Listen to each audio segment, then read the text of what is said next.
चाय वाला, सब्जी वाला, समोसे वाला, ठेले वाला, ऑटो वाला, टैक्सी वाला, रिक्शा वाला, सबका व्यापार आप चौपट कर रहे हैं। क्यों लगाएंगे आप टैक्स? छोटे छोटे व्यापार, सब्जी वाले पे, चाय वाले पे आप अतिरिक्त भार डालने जा रहे हैं। और पहले आपने कहा डिजिटल इंडिया होना चाहिए, सारा व्यापार डिजिटली करिए, छोटे छोटे पेमेंट आप डिजिटली करिए।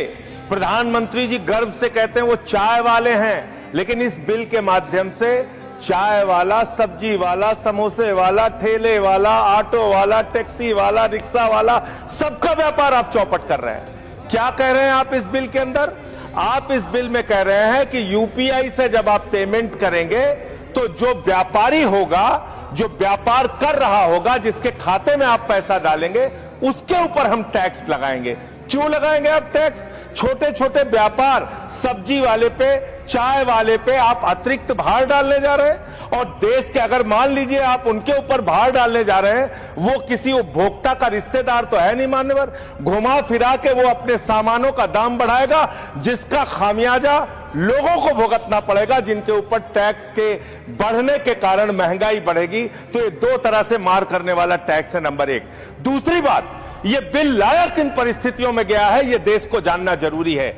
31 मार्च 2026 को जो यूनाइटेड स्टेट्स ट्रेड रिप्रेजेंटेटिव्स है, यूएसटीआर, इसने आपत्ति जताई कि हिंदुस्तान में यूपीआई पर जीरो टैक्स की वजह से हम लोग बर्बाद हो रहे हैं।